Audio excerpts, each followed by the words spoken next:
ان لوگوں کے ساتھ اپنے آپ کو رکھیے جو دن اور رات میں، جو صبح اور شام میں اللہ کا ذکر کرنے والے ہوں۔ 5 طرح کا ذکر اللہ ہوتا ہے۔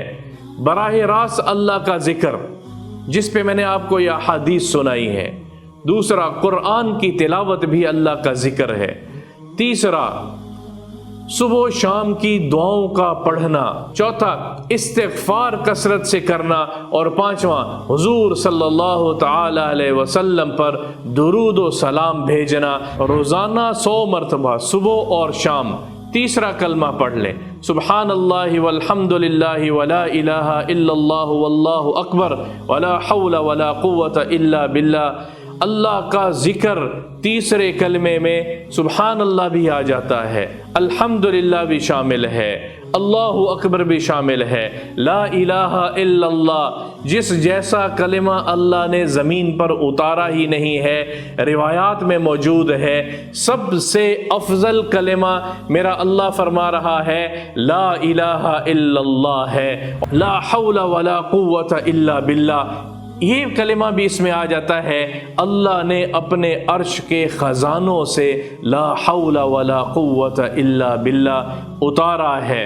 اللہ کو یاد کرو، اللہ تمہیں یاد کرے گا، اور جس کو اللہ یاد کرے گا پھر بھلا اس کو کوئی تکلیف پہنچ سکتی ہے؟ پھر بھلا اس کو انسانوں سے کوئی خوف ہو سکتا ہے؟ پھر وہ کہتا ہے میرے مسائل حل نہیں ہوتے۔ کیسے ممکن ہے تیرے مسائل حل نہ ہو؟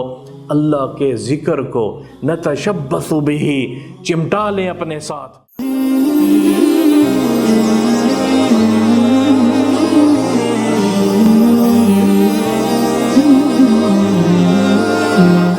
میرا اللہ حضور صلی اللہ تعالی علیہ وسلم کو حکم دے رہا ہے، اصبر نفسک مع الذین یدعون ربہم الغداۃ والعشی، ان لوگوں کے ساتھ اپنے آپ کو رکھیے، ان لوگوں کے ساتھ اپنے آپ کو رکھیے جو دن اور رات میں، جو صبح اور شام میں اللہ کا ذکر کرنے والے ہوں۔ کیا خوبصورت کلام ہے، اصبر نفسک، اپنے آپ کو وہاں ٹھہرائیے، ان لوگوں کے ساتھ رہیے جو صبح و شام اللہ کو یاد کرتے ہیں۔ سبحوہ بکرۃ و اصیلا، ذکر کرو، اس سے اگلی آیت میں ہے ذکر کرو، پاکی بیان کرو صبح اور شام کو، بکرۃ و اصیلا، اللہ کی پاکی بیان کرو، اللہ کی بڑائی بیان کرو، اللہ کا ذکر بیان کرو۔ ذکر اللہ کے 5 اقسام ہیں، 5 درجے ہیں، 5 طرح کا ذکر اللہ ہوتا ہے۔ براہ راست اللہ کا ذکر، جس پہ میں نے آپ کو یہ حدیث سنائی ہے۔ دوسرا، قرآن کی تلاوت بھی اللہ کا ذکر ہے۔ تیسرا، صبح و شام کی دعاؤں کا پڑھنا۔ حضور صلی اللہ تعالی علیہ وسلم نے جن دعاؤں کا اہتمام کیا ہے ان دعاؤں کا صبح و شام اہتمام کرنا، دعا کرنا اور استغفار کرنا، دعاؤں کا اہتمام کرنا تیسرا ہو گیا۔ چوتھا، استغفار کثرت سے کرنا، اور پانچواں، حضور صلی اللہ تعالی علیہ وسلم پر درود و سلام بھیجنا۔ یہ 5 اللہ کے ذکر میں شامل ہیں، اللہ کے ذکر میں شامل ہیں۔ تو آج ہم براہ راست ذکر اللہ، اللہ کا ذکر، اللہ کا ذکر۔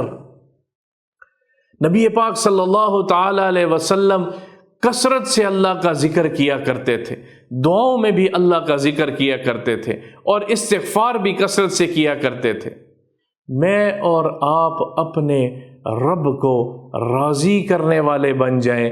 ان آیات میں میرا اللہ ذکر، اپنے ذکر کا حکم دے رہا ہے، یا ایھا الذین آمنوا اذکروا اللہ ذکرا کثیرا، ذکرا کثیرا، شدت سے اللہ کا ذکر کرو، کثرت سے اللہ کا ذکر کرو، اخلاص کے ساتھ اللہ کو یاد کرو، بیٹھ کے اللہ کو یاد کرو، کھڑے ہوئے، قیاما وقعودا وعلی جنوبکم، کھڑے ہو کے، بیٹھ کے، لیٹے ہوئے اللہ کا ذکر کرو، اللہ کا ذکر کرو۔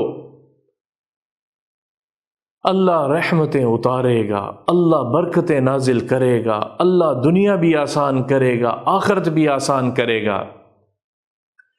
ذکر کے لیے آسان بات بتاتا ہوں کہ ذکر کیسے کریں۔ 3 تسبیحات ہیں ذکر کی۔ سبحان اللہ و بحمدہ، اللہ کا ذکر، جیسے میں نے آپ کو 3 تسبیحات ہیں ذکر کے لیے۔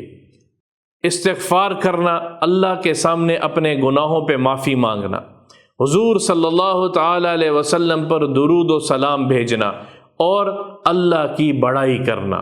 تو 3 تسبیحات ہیں۔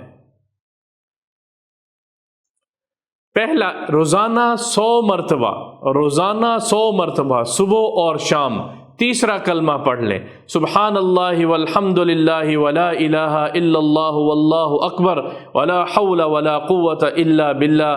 اللہ کا ذکر تیسرے کلمے میں سبحان اللہ بھی آ جاتا ہے، الحمدللہ بھی شامل ہے، اللہ اکبر بھی شامل ہے، لا الہ الا اللہ، جس جیسا کلمہ اللہ نے زمین پر اتارا ہی نہیں ہے، روایات میں موجود ہے۔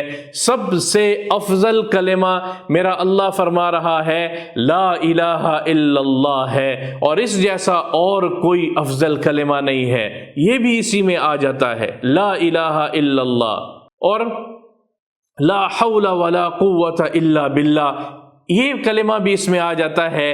اللہ نے اپنے عرش کے خزانوں سے لا حول ولا قوت الا باللہ اتارا ہے، عرش کے خزانوں سے اتارا ہے۔ اور ایک روایت میں آتا ہے کہ 99 بیماریوں کی شفا ہے، بدنی بیماریاں ہوں، روحانی بیماریاں ہوں، ہر مسئلے میں اللہ مدد کرتا ہے، لا حول ولا قوت الا باللہ۔ کثرت سے روایات اس کلمے پہ موجود ہیں۔ تو ایک تسبیح اگر ہم سبحان اللہ والحمد للہ ولا الہ الا اللہ واللہ اکبر ولا حول ولا قوت الا باللہ کی پڑھ لیں گے تو یہ ان سب اذکار پر عمل ہو جائے گا۔ دوسری تسبیح 100 مرتبہ، دوسری تسبیح سے مراد 100 مرتبہ صبح اور شام درود شریف کا اہتمام کر لیں۔ کوئی درود شریف جو آپ کو آتا ہو، درود شریف کا اہتمام کر لیں۔ اور تیسرا ذکر کیا ہے؟ استغفار کی کثرت کر لیں۔ 100 مرتبہ صبح اور 100 مرتبہ شام کو اگر یہ تینوں تسبیحات ہم پڑھ لیں گے تو ہم ذکر کرنے والوں میں اللہ ہمارا شمار کر لے گا۔ ایک چیز ساتھ اور ایڈ کر لیں، قرآن کی تلاوت۔ روزانہ کے اعتبار سے تھوڑا تھوڑا کر کے قرآن کے ساتھ مناسبت قائم کریں اور قرآن کی تلاوت کرتے رہیں، اللہ کا ذکر ہو جائے گا۔ اذا مررتم بریاض الجنہ، اگر تم جنت کے باغوں میں سے گزرو تو خوب سیر ہو کے پیٹ بھرو، خوب چرو، خوب سیر ہو کے کھاؤ پیو۔ تو فرمایا ریاض الجنت کے باغ کیا ہیں یا رسول اللہ؟ فرمایا ذکر کے حلقے، ذکر کے حلقے جنت کے باغ ہیں، جہاں دیکھو ذکر کرنے والے موجود ہیں، وہاں کثرت سے بیٹھ کے اللہ کا ذکر کرو، کثرت سے بیٹھ کے اللہ کا ذکر کرو۔ میرے نبی پاک صلی اللہ تعالی علیہ وسلم نے، ایک صحابی نے پوچھا کہ ہر چیز کا نفع ہوتا ہے نا، غنیمت کیا ہے؟ ہر چیز کا نفع، میں یہ کروں گا تو اس میں مجھے نفع کیا ہوگا؟ تو فرمایا ذکر کی غنیمت کیا ہے، ذکر کا نفع کیا ہے؟ تو اللہ کے نبی حضرت محمد مصطفیٰ صلی اللہ تعالی علیہ وسلم نے جواب دیا، ذکر کا نفع، ذکر کی غنیمت جنت ہے، جنت ہے، جنت ہے، اور اس کو بار بار دہراتے رہے، ذکر کا نفع جنت ہے، ذکر کا نفع جنت ہے، ذکر کا نفع جنت ہے۔ اور تمام حدیث کو اگر دیکھیں، جنت تو ذکر کا نفع ہے ہی ہے، ملے گی ہی صحیح، ذکر سے میرا رب ملتا ہے۔ اللہ کو یاد کرو، اللہ تمہیں یاد کرے گا، اور جس کو اللہ یاد کرے گا پھر بھلا اس کو کوئی تکلیف پہنچ سکتی ہے؟ پھر بھلا اس کو انسانوں سے کوئی خوف ہو سکتا ہے؟ پھر وہ کہتا ہے میرے مسائل حل نہیں ہوتے۔ کیسے ممکن ہے تیرے مسائل حل نہ ہو؟ اللہ کے ذکر کو نتشبث بہ، چمٹا لیں اپنے ساتھ، اللہ کے ذکر کو چمٹا لیں اپنے دل کے ساتھ۔ تو پھر دیکھو رب کیا کرتا ہے۔ تو دوبارہ اس کو سنیے گا، اس آیت کو کیا خوبصورت انداز سے میرے اللہ نے کہا ہے، یا ایھا الذین آمنو، اے ایمان والو، اذکروا اللہ ذکرا کثیرا، اللہ کا ذکر کثرت سے کرو، اللہ کا ذکر محبت سے کرو، اللہ کا ذکر شدت سے کرو، اللہ کے ذکر میں اپنی جان لگا دو، تو پھر اللہ سے محبت کی لذت آئے گی۔ جب اللہ کا ذکر ہو رہا ہو تو منہ مٹھاس سے بھر جائے، دل میں ہم محبت سے بھر جائے، رونگٹے محبت سے بھر جائے، اور رونگٹے کھڑے ہو تو اللہ کی محبت میں کھڑے ہو۔ اور صحابہ کرام کے قصے اس پر مشہور ہیں اور موجود ہیں۔ وجلت قلوبہم، جب ان کے سامنے اللہ کا ذکر آیات تلاوت کی جاتی تھی تو ان کے جسم، ان کے دل دہل جاتے تھے۔ وجلت قلوبہم، ان کے دل دہل جاتے تھے۔ ہمارے سامنے اللہ کا ذکر کیا جائے تو ہمارے دل کی کیا کیفیت بنتی ہے؟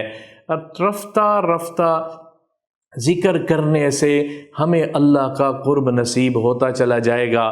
آج سے شروع کر لیں، اللہ اکبر، اللہ اکبر، اللہ اکبر، سبحان اللہ وبحمدہ، سبحان اللہ العظیم۔ ایک آخری حدیث آپ کو سناتا ہوں، کیونکہ امام بخاری نے بھی اس کو آخری حدیث ہی بخاری شریف کی ذکر کیا ہے، اور وہ کیا حدیث ہے؟ فرمایا ہے کلمتان ثقیلتان فی المیزان خفیفتان علی اللسان حبیبتان الی الرحمن۔ دو کلمے ایسے ہیں جو میزان میں بہت وزنی ہیں، جو ادا کرنے میں لسان پہ بہت ہلکے ہیں، اور اللہ کے پاس بڑے محبوب ہیں، اللہ کو بڑے محبوب ہیں۔ کیا ہیں وہ دو کلمے؟ سبحان اللہ وبحمدہ، سبحان اللہ العظیم، سبحان اللہ وبحمدہ، سبحان اللہ العظیم۔ جو یہ چاہتا ہے کہ کل اس کا میزان وزنی ہو جائے، اس کے اعمال ناموں کے دفاتر وزنی ہو جائیں، تو فرشتے اٹھا نہیں پائیں گے، اتنا وزن ہوگا، کیونکہ میرے نبی نے فرمایا ہے ثقیلتان فی المیزان، میزان میں وزنی ہوں گے، میزان میں وزنی ہوں گے۔ ادا کرنے میں بڑے آسان ہیں اور اللہ کو بڑے پسند ہے، تو کثرت کریں ان کلمات کی۔ اللہ مجھے اور آپ کو ذکر کرنے والوں میں شمار کر لے۔